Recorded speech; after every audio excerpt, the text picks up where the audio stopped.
Hi everyone, Fraser here from the Most Dangerous Podcast. If you've been enjoying the show, don't forget to subscribe and leave us a review. It really helps us to reach more people like you who love the show. Also, you can follow us on Instagram at The Most Dangerous Pod and join the conversation on Facebook at The Most Dangerous Podcast. For those of you who want to go the extra mile, we're on Buy Me a Coffee. So if you'd like to support the show with a small donation, it would mean the world to us.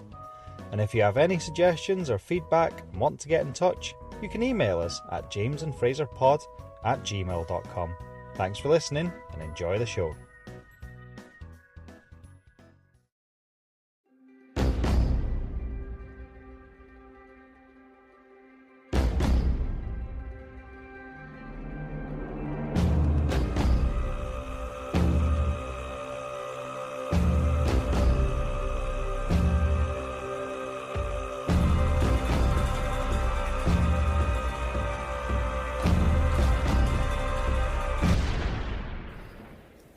Hello and welcome back to the Most Dangerous Podcast. I'm James and over the way there is Fraser.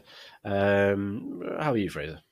I'm good, thanks. Yeah, I've just mentioned to you, I've got a new sofa, so I'm comfy tonight. You did, yeah. The crap sofa that I used to sit on. That, yeah, so much better tonight. Ready to go. That's such a middle-aged thing, isn't it? It is. Do you know what I did? New sofa. Yeah, a new sofa and somewhere to put my walking stick. Do you know what I did the other day? And I frightened myself. I chose out of the crisp box a packet of ready salted crisps, and then I kind of went, "Oh, that's like an old person thing to do. Where's the prawn and cocktail or salt and vinegar?" Like I picked a plain. It's like I have a glass of water now. Do you? No. Oh yeah, a glass of water. I'm not going to have it. You're like 3 months older than me. Maybe it'll happen. True, yeah. Maybe. In a few months' time, I'll just go, you know what I really fancy? Salt and vinegar. No, fucking hell. Ready salted. Here we go. We've started. Done anything this week of any notable interest? I've had a busy week. I'm just trying to get all my little jobs done before Christmas, fit everyone's shutters. Yeah, Jeff, not done anything. You've done your Christmas shopping yet? Oh, that's all done, yeah. Really? That's we've got 5 kids, we've got to be on top of it. No, I mean, have you done yours? I don't buy anyone any Christmas presents. Okay, why? Well, my good wife and myself, we just agreed that with 5 kids, Christmas is such a big deal, and then we've got, like mother-in-law and cousins and stuff like that, we just don't bother. Don't do it. No, it's just another stress, isn't it? It's like another thing to... I know. We tried to do that last year, and then what happened is I ended up just thinking, I'll just buy something, so she's got something to open. Ended up spending like loads and loads of money. Yeah. And it got to Christmas Day, and she had loads of stuff, and I had nothing. I was like, fuck. So this year, I'm like, no, we're doing presents. We're doing presents this year. Well, the other thing is, and Laura will hate me for saying this, but it's difficult because her birthday's the 20th of December. Yeah, not very close to mine as well. Yeah, people hate. Yeah, of course. People hate people like us. Yeah, well, it's like what do you do? Do you buy a big pile of presents and then go, right, I'll just put that one aside for Christmas? No, you don't do that. I'm talking from experience. That's the last thing you do because it's completely unfair. Right? It is. I know. Why is it that people born in June, July, even May, April get like loads of stuff for their birthday? Yeah. But then people born very close to Christmas, they go, well, that's for your birthday and your Christmas. Yeah, it's shite, isn't it? Fuck that. Like, where's my other one? Where's my big present for Christmas and where's my big present for my birthday?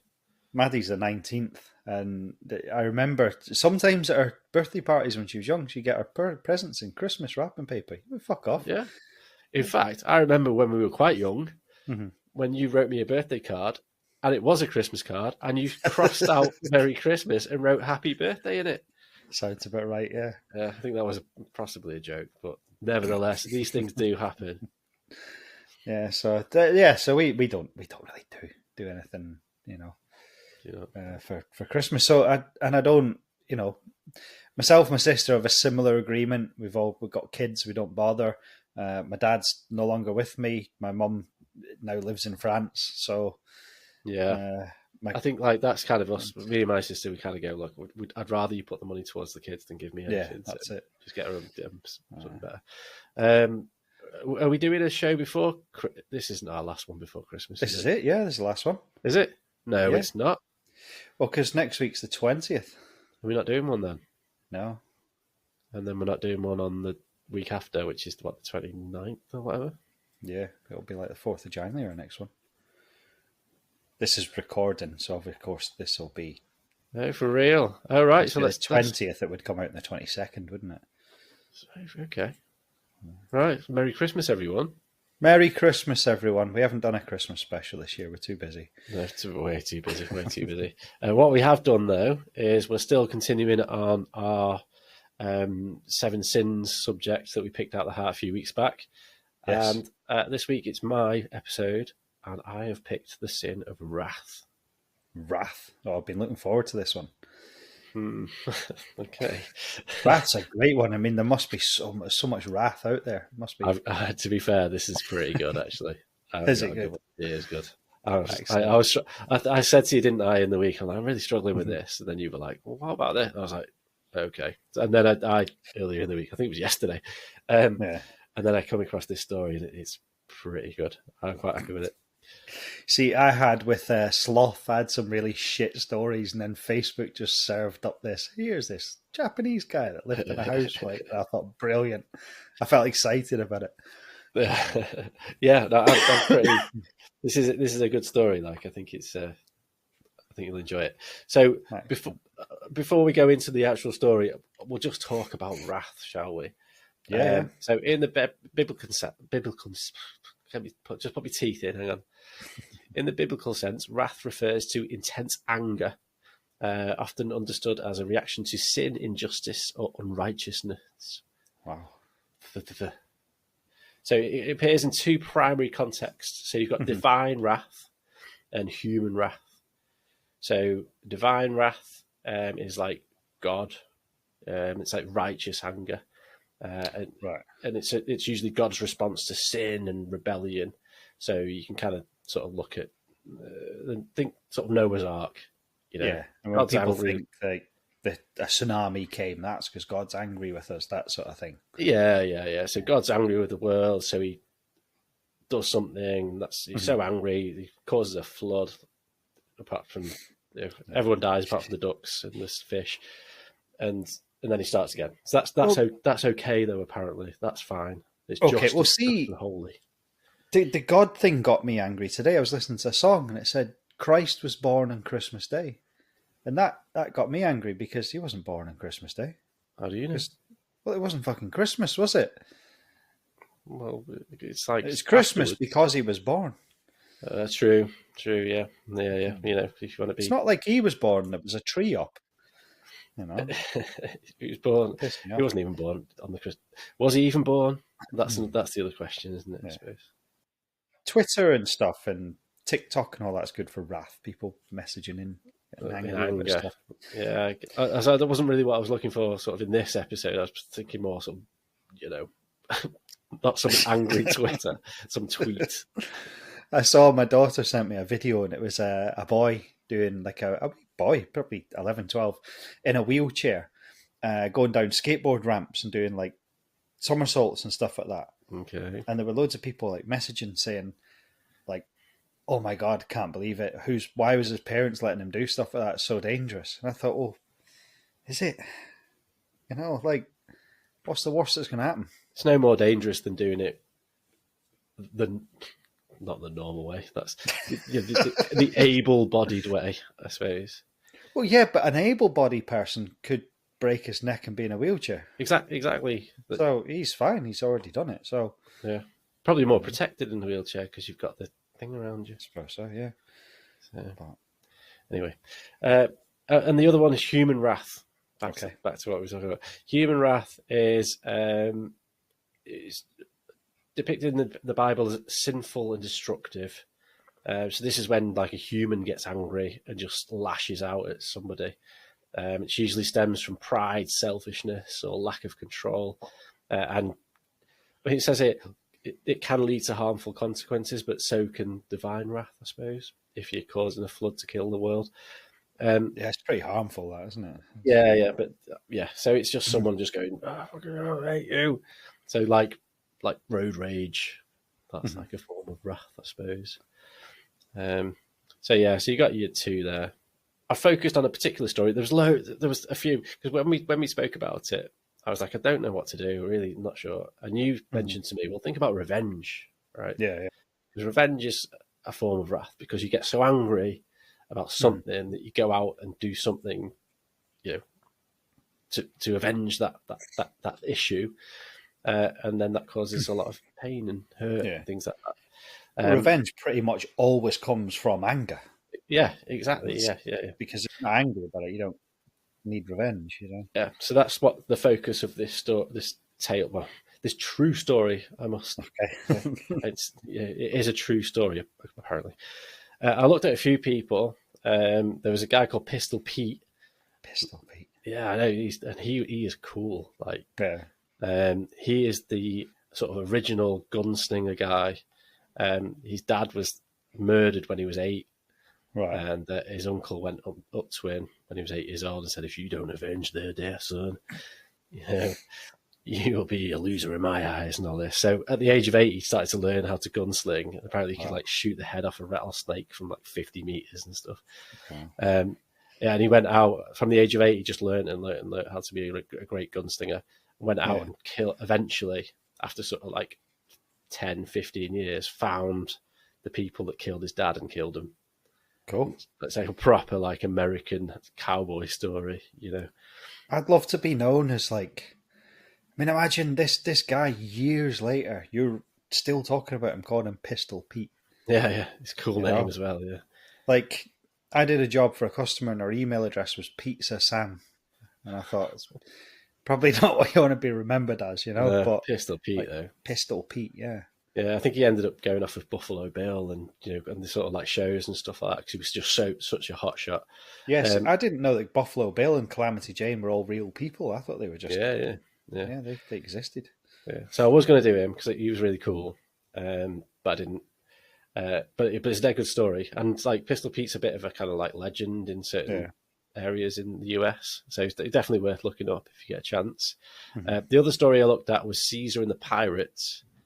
Right. Now, I won't go into too much detail about this because it's quite a long story, but definitely look that one up if you get a chance as well. Caesar, like Mark Antony and Caesar. Yeah, as in like Caesar is fella with a plant on his head. That's right. Yeah. So essentially, like, got abducted by pirates. They didn't know who he was because there was no photos around at the time.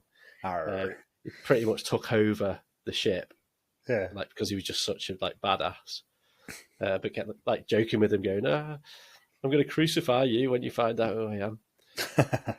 And then they did find out who he was, and he crucified him. So, cool. But into that was pretty cool. How'd you put a nail through a hook? What?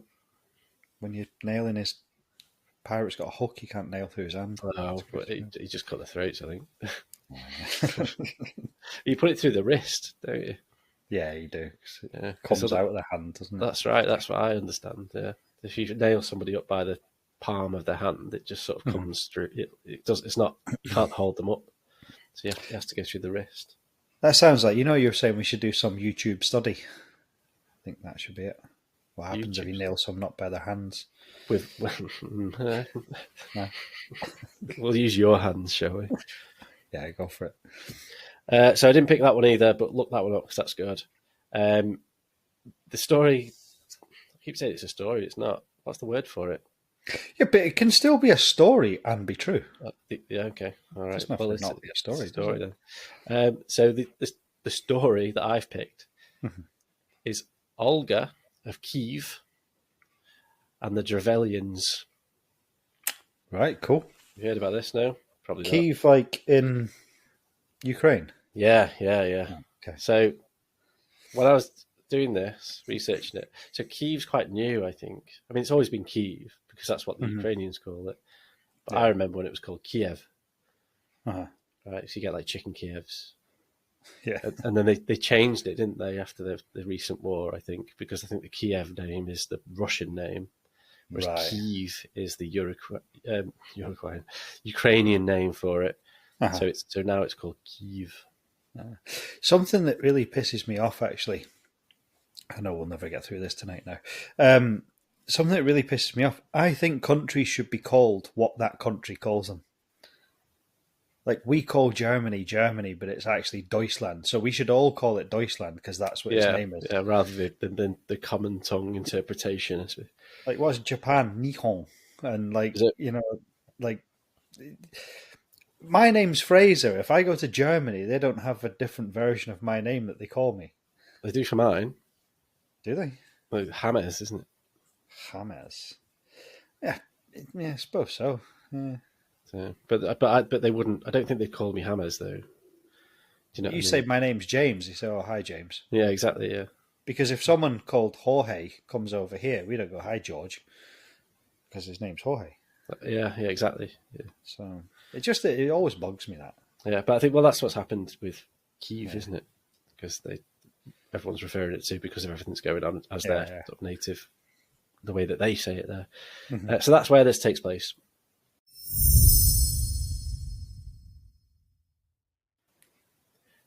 So our story begins in an area called the Kievan Rus. This area would later become known as Ukraine, and it was under frequent attack during the 9th and 10th centuries. So the Viking Age was in full swing at this point. Scandinavian raiders, known as the Varangians, came sailing down the Dnieper River. At first, they only came to trade, but it only took a couple of decades for these mercenaries to expedite and grow in aggression and invasion. Then the Vikings turned on the local Slav people. By 882, the year, the Varangians had seized Kiev, and their leader proclaimed himself as Grand Prince of Kiev and started carving out an empire in Eastern Europe. The state he founded and expanded is called the Kiev Rus state, and this is to distinguish itself between its state and Russia, which was next door. Mm-hmm. One of the local tribes, the Drevlians, was among the Slav subjugates by the Rus, and they even fought alongside them, going as far as conducting war against the mighty Byzantine Empire. So this is Rome, like part of the Roman Empire. But when the Rus Grand Prince died in 1912, the Drevlians stopped cooperating and halted their tribute payments to Kiev. So they were paying like a protection to this Scandinavian prince who'd taken over Kiev. You've got this kind of like group of tribal people, or like this group of Slavs. Kiev gets taken over by Scandinavia.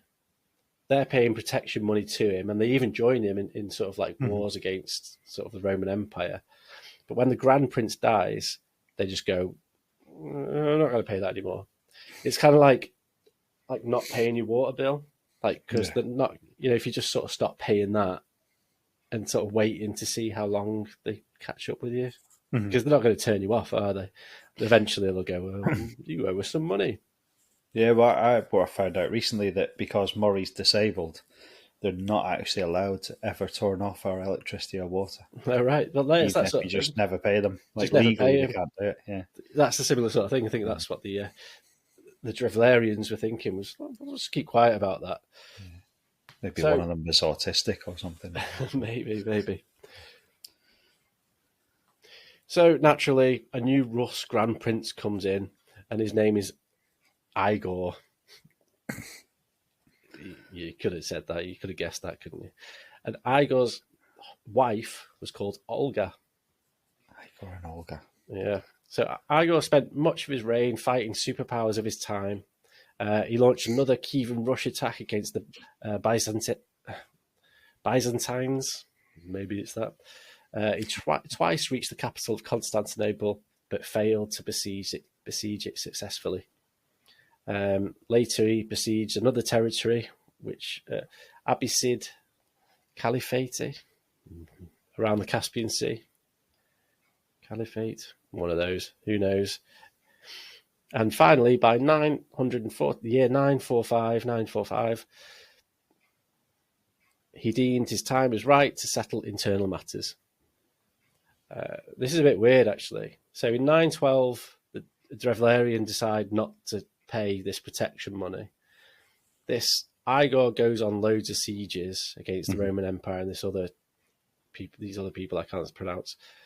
And then in the year 945, so that's like 32 or 33 years later, he goes, hang on, I've not been paid by these Drevlians for ages. Like, I'm owed some money here. Yeah. So what he decides to do, so he marches his army out over to the Drevlians. And he sort of knocks on the gate, like, you owe me loads of money, like 33 years of payment, protection money, which you've not been paying. Where is it? So there's a bit of a fuss, and like the Drevlians are kind of like, well, what are you doing? Like, it's been ages. Surely. Eventually, they give him some money. Like, okay, here, just sound. Look, just get off my doorstep. Here's your money. Go away. So Igor's like, okay, right, they've paid us. Wicked. So he sets off home. So he gets halfway home, and then thinks to himself, like, looks at his gold and stuff, and goes, I don't think they paid me enough here. I want more money. So whilst he's there, he's got this huge army. He marched there with this huge army. And that's pretty much why they paid, because they just shit themselves and went, oh, fucking, I'll just have the money. He's got it. So he decides, right, okay, most of you lads can go home, right, and I'll just take a couple of boys back there, and we'll just try and get a bit more money, just, because we deserve it. It's been 30 odd years. Let's go. So he takes a smaller band of men back to the Drevlians' gaff, and says to him, that money you gave us, well, it's not enough. I want more. Surely he's accepted the first amount now. Yeah, I mean, this is a long time ago. Contract law probably was non-existent back then. So he marches this sort of smaller band of brothers back over there. He says, look, give us more money because that wasn't enough what you give us. And naturally, the Drevlians kind of kicked off and went, fuck you. No way. You've had all the money you're going to get. Carry on paying the payments, but you're not getting any more from this point. And it all kicked off, and the Drevlian ended up killing Igor. Shit. So pretty much there. And they actually, and it was pretty gruesome as well. I've got a quote, actually, from a historian called Leo the Deacon. He was there? He was there, yeah, well, 10th century. Maybe he wasn't there, but it was quite close to the time. Yeah. He said, but they captured him. And this is the quote. They had bent down 2 birch trees to the prince's feet and tied them to his legs. And then they let the trees straighten again, thus tearing the prince's body apart. Shit. So, yeah, kind of like, that really kind of, they just tied him to 2 trees. Especially would have come in like that, yeah, and then ripped his legs apart. I don't know whether it was fast or slow. I don't know. But essentially, he was split in half by 2 trees. Yeah. I don't think it matters. No, he's dead. He's dead. He's gone. Igor's dead just because he got greedy. He went back for some more money. Yeah. So, the son of Igor, he was only 3 years old at the time. So there's no one to take up the throne. He's too young. So his mother, Olga, she said, well, I'll take the throne for 15 years until the Grand Prince is old enough to take the lead. Now, her first order of business there was to take revenge. Obviously, she was very upset that her husband had been killed. It was not what she was expecting. Now, the Drevlians, on the other hand, they were partying in the streets. They'd just killed this dude. They'd hated him anyway because they've having to pay all this protection money to him. Well, they hadn't, but they thought, oh, from this point we're going to have to pay protection money. Yeah. So they're thinking, great, we're on the up here. Now, the head of the Drevlians was a prince called Mal. That's M-A-L. Not Mel, Mal. Now, he thought, okay, well, Olga's single now. Maybe I could marry her and then we could unite the 2 tribes, the 2 areas, build a super empire, and then we'll be on the equal pegging as well. We won't have to pay them money. They won't be above us in the social standing. So what I'm going to do is I'll send over a marriage proposal to her. This is like quite soon after he just murdered her husband. So what Mel did is he sent over a group of one of his close people, like his entourage, his close men, on a boat over to see Olga. And they arrived on a boat and said, "Oh, we need to speak to Olga. We've got a proposal for her." So Olga goes down to the beach or the harbour or whatever, and they go, "Right, Mel wants to marry you. What do you say? Do you want to get married to Mel?" Mal. So she says, "Your proposal is pleasing to me.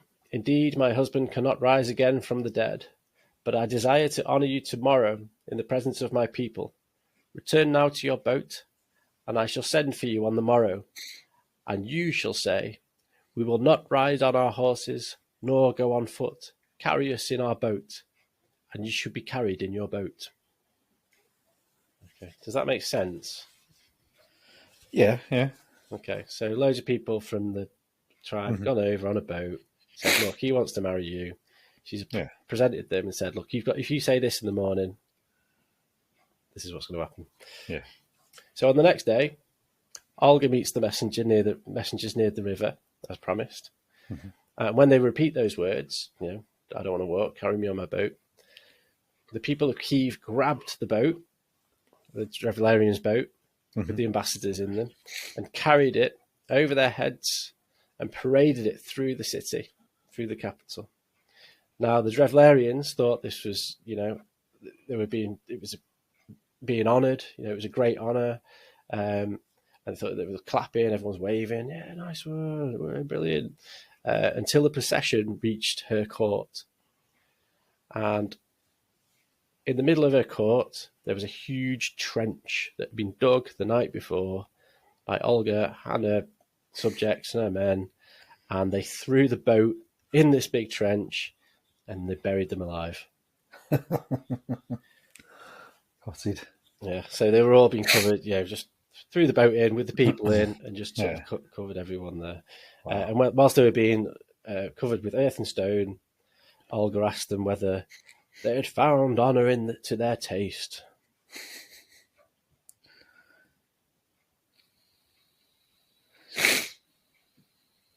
No wonder he went back and asked for some more money, taking it back to her. I know, That's not enough. It gets better. It does get better. So immediately, the Grand Princess took the next step of her eventual plan. So she sent a message over to Prince Mal, and he was still in the Drevlian homeland. And Olga asked him to send the most distinguished men to her in Kiev so that she might go to their prince with due honour and marry Mal. So Mal wasn't aware of what had happened to the first party at this point, but he was elated by the positive response. He was like, "A nice one, I'm in here." So he gathered his best men and he sent them to Kiev, the capital, and they arrived. And the Grand Princess ordered her people to draw their visitors a nice hot bath. So they travelled across the river or the sea or whatever. They got there, they meet Olga. She's there going, "Oh, but yeah, you must be knackered. It's a long journey. Look, you're really tired. I'll tell you what we'll do. Before we start the proceedings, before we sort of sit down and have a meeting, why don't you go and have a bath?" So all of the people take these Drevlians over to the bathhouse. Say, clothes over there, towels are there, get yourself in there. All fine, nothing to see here. In you go. Yeah. Put them in, lock them in, and burn the bathhouse down whilst they were still inside. And just burnt them alive whilst they're there. So Olga then, she sent another message to the Drevlian, to Mal, saying that she wanted to meet him. Now, Mal's sitting there going, "Where have all those people gone that sent to you? Like, is it not a bit weird? They've not come back yet. Do you know any idea where they've gone?" But he was just like so sort of caught up in it all. He's like, "Well, I'm sure they're lost or on the way back or whatever." Yeah. So Olga says, "Yeah, let's meet up." I'm happy. I will marry you, but I need to sort of mourn my husband's death first. We need to have like a big wake, just to celebrate his life, so I can put all that behind you, and then we can get married. So let's have a feast first. Let's do that. So Mel's like, yeah, wicked. Come over. We'll have a big feast. We'll mourn your husband's death. We'll let bygones be bygones, and then we'll get married, and it's all good. Yeah. So she makes her way over to Drevlian territory. Mal's so caught up in it, he's just not even thinking about his diplomats and things. So they put on this big party, this big feast of sort of wine and beer and food and meat and veg and everything. Now, the Drevlians, they hit it hard. Like, they're drinking like there's no tomorrow. They get absolutely levered. Whereas Olga and her party of men or people, they kind of like, they're sort of throwing their drinks into the plant pots and stuff and sort of over their shoulder, like not drinking. Do you know what that sounds like? The Red Wedding on Game of Thrones. Oh, maybe. Yeah. I wonder if that inspired it, because the I don't know, the ones that all get killed, they're all getting pissed in their party, and she notices that the other ones aren't drinking and they've got like chainmail under their clothes and stuff. And similar sort of thing then, yeah. So like they're all getting leveraged. Like Olga's just not like, no lads, let's just stay sober. And the same thing happens, yeah. So they just get so smashed they can barely walk, and then Olga and her army just attack them and kill them. Just poking them with swords. Yeah, it's just a massacre. She just completely kills Mal and most of maybe not most, well, a large proportion of his men and things like that, and just wipes them out completely. Wow. So now she's pretty smart, Olga, to be honest, because this isn't the end of the tale. Mm-hmm. So she's managed to sort of kill the prince of the Drevlian, while in the meantime sort of killing the diplomats and all the people sort of that hide in the hierarchy and stuff. Mm-hmm. Now this sparks sort of mini sort of civil war, as it would, because obviously you've got people who support both sides. Mm-hmm. But it's certainly not the end. So Olga goes on a bit of a rampage, and the war goes extremely favourable for the Kiev Rus party, so Olga and her people. They won several battles, taking over most of the cities, and they drive the Drevlians back to their capital city, which is called Korostin. Now, they sieged the city for over a year, so sat outside, kind of,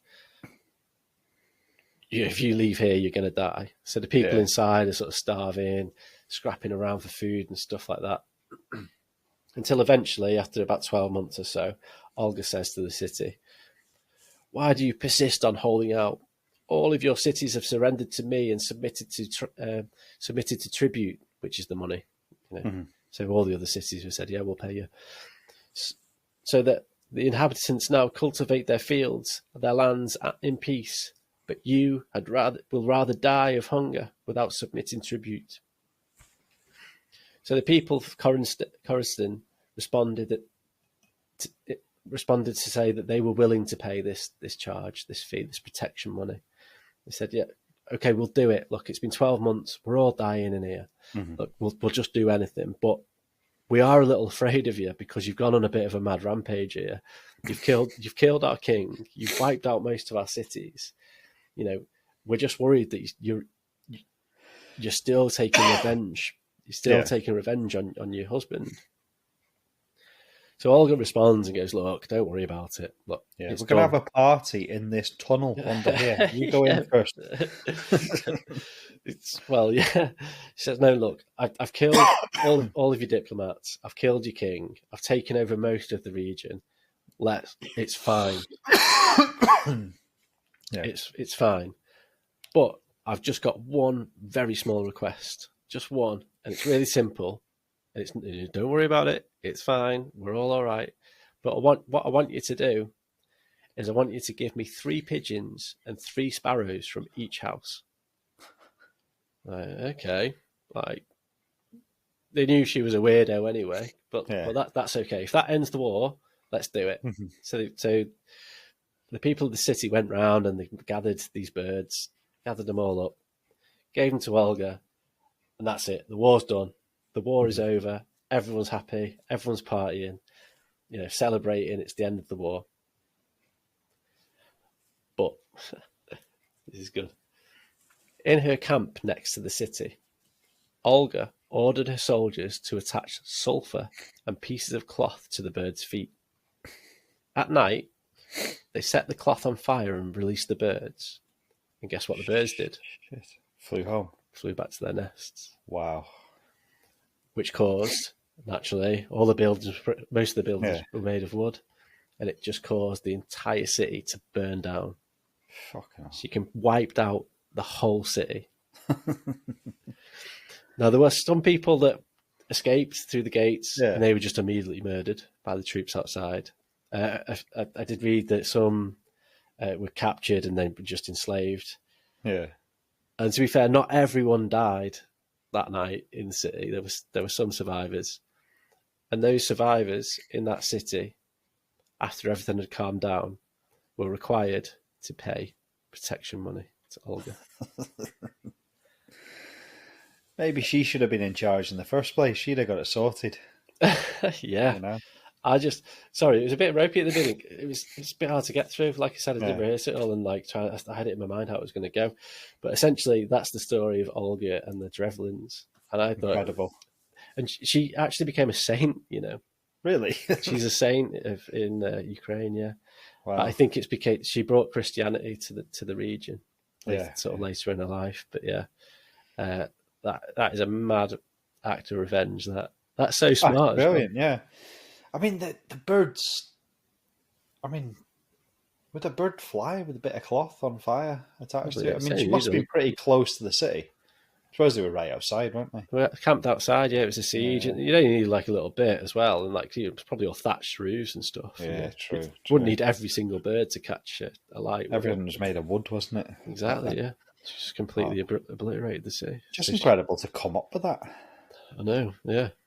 So she avenged a dead husband, I suppose, and I think for me, the wrath is there, Wrath of Olga. That was really good. Enjoyed that. So Fraser, that was the tale of Olga and the Drevlians. The ultimate, in my opinion, the best revenge story I've ever come across. I think they should make a film about it. Pure wrath there from Olga, avenging her husband's death. I think, she did go on to be a saint. I think I mentioned, because she introduced Christianity to that area of the world. So that's us. Cool. All right, and that's this week's Most Dangerous podcast. Fraser, I don't think I'm going to see you now for a few weeks. No, that's it. Yeah, I mean, obviously we'll be in touch, but just we won't be doing the podcast for a couple of weeks purely because I don't want to promise that we will do it, and then Christmas gets in the way and families and stuff, and we end up not doing it. So so there'll be 2 weeks with nothing. I might throw some stuff out there, some little clips and stuff, but we'll see. But there won't be a proper pod until first week in January. Right. Okay. So we've got a few weeks off.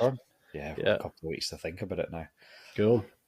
So that's us then. So Merry Christmas, everybody. Have a good one. I know it's a bit early to be saying Merry Christmas, but you won't hear from us. So I know. Yeah, Merry Christmas. And listen, don't miss us too much. If you can go back and listen to some of our early episodes if you want a good laugh. Could do, yeah. So there's some good early episodes out there. All our new listeners that have joined us recently, because we are growing all the time. Go and have a listen to some of the early episodes. Brilliant. All right. Back in January. Thanks, James. Enjoyed that. Take care. Bye. Bye.